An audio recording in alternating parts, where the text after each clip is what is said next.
તારીખ 21/1/2026ના રાત્રિના અરસામાં સુરત શહેરના મોટા વરાછા તળાવ પાસેથી એક રિક્ષા ચાલક ના રિક્ષામાં 3 અજાણ્યા ઈસમોએ ભાડુઆત તરીકે બેસી રિક્ષાને અલગ અલગ જગ્યાએ ફેરવેલ, જેમાં રિક્ષા ચાલકને અલગ અલગ જગ્યાએ ફેરવીને એક અવાવરું જગ્યા પર તેની સાથે લૂંટ કરેલી, માર મારેલો તેમજ ફરિયાદી એટલે કે રિક્ષા ચાલક સાથે સૃષ્ટિ વિરોધનું કૃત્ય કરેલું.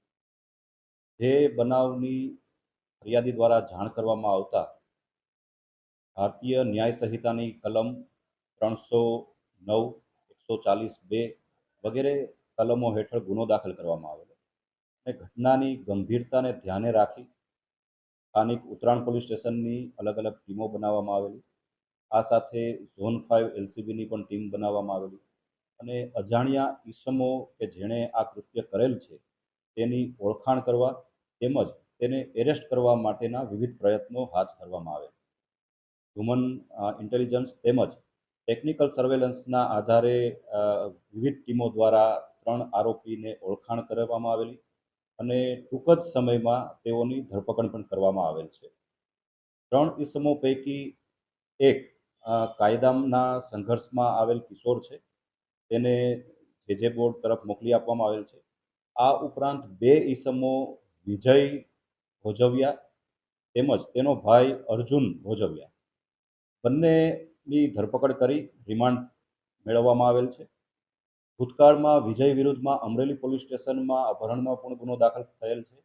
આ ઉપરાંત સુરત શહેરમાં પણ અલગ પોલીસ સ્ટેશનોમાં તેના વિરુદ્ધ ગુના દાખલ થયેલ છે. તે તમામ બાબતની તપાસ હાલ ચાલુ છે.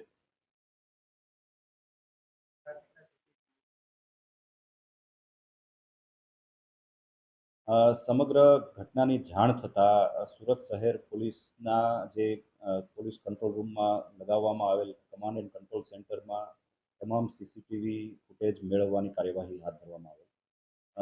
તમામ ડિટેક્શન માટે ઝોન 5ની તેમજ ઉત્તરાણ પોલીસ સ્ટેશનની વિવિધ ટીમો બનાવવામાં આવેલી અને લગભગ 40થી વધારે પોલીસ અધિકારી કર્મચારીઓની ટીમો દ્વારા અલગ અલગ દિશામાં કામગીરી કરવામાં આવેલી, જેમાં ટેકનિકલ સર્વેલન્સની કામગીરી, હ્યુમન ઇન્ટેલિજન્સની કામગીરી પણ કરવામાં આવેલી અને સમગ્ર બાબત જે છે એ લગભગ 36 કલાક જેટલા ટૂંકા ગાળામાં ઉકેલવામાં આવેલ છે.